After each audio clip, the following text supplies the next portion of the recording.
వెంకటరావు గారు వారి సతీమణి గారు మహాలక్ష్మి గారు వారి కుమారుడు వీర వెంకట రామాంజనేయులు గారు నీ పేరు తల్లి దుర్గాదేవి గారు పుట్టింటారు చెప్పండి సీతా మహాలక్ష్మి గారు ఏనాడు పుణ్య దంపతులు పూర్వకాల మొక్కులు మొక్కు మహానుభావుని మొక్కు చెల్లిస్తున్నాం అలాగని ఏడుకొండ వారికి పతివర్తలకి ఇంటి వీరభద్రుడికి రాములూరు పెద్ద కాపు గారు పేరు చెప్పి మహానుభావుడు గురువు గారు తులసమాల వేసి ఏమిస్తే ఏముంటుంది అలాగని మహానుభావులు 500 రూపాయలు వారికి ఇచ్చారు వారికి వీరణ గోవులు భూమి రోజుల మరిక పెరియ సంపద భోగ భాగ్యాలిచ్చి నిన్న 100 ఏళ్ళు ఆవుసిచ్చి వారి వ్యాపారం అందుని దినస్సందుని మీరు 3 సార్లు కాగడ మీద నూనె వడ్డించమ్మా మీరిద్దరు కూడా భోజనం టిఫిన్గా నేను చేసి వచ్చి అక్కడ తెల్లవారు కూర్చొని ఇద్దరు కూడా కాగడాలో నూనె వడ్డింపు ఉండాలండి గోవింద స్వామి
చేతున్న బాబాలు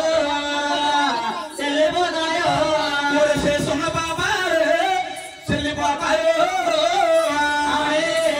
అమ్మ పట్టున్న బాబాలు పారిపోతాయో చేతున్న బాబాలు చెల్లిపోతాయో పట్టున్న బాబాలు పారిపోతాయో ఈ తర్వాత అందరము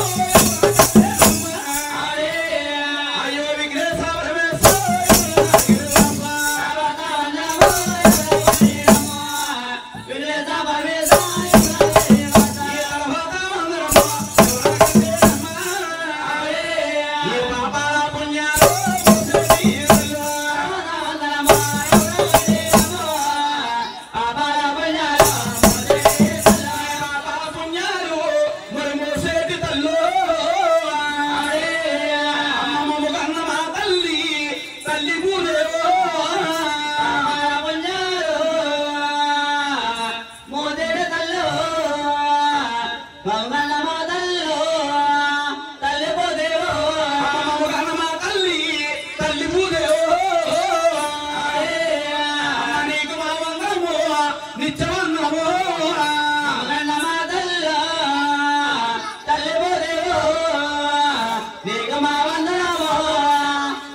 గ్రామంలోని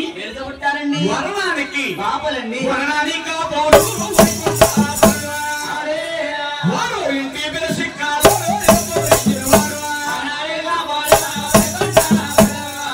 ఇంటి పిలిచి వారు ఇంటి పిలిచి కాదు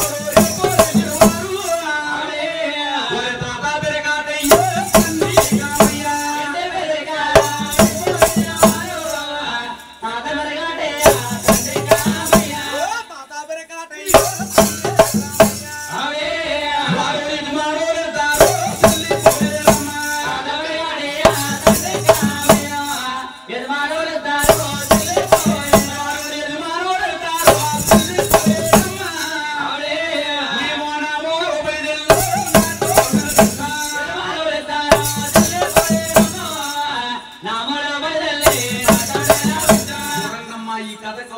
మహానీయులండి తూర్పు గోదావరి జిల్లా కోనసీమ జిల్లా అయిందండి. మహానుభావుడు రామచంద్రపురం తాలూకా బెల్ల అనే గ్రామంలోని వారు వరణానికి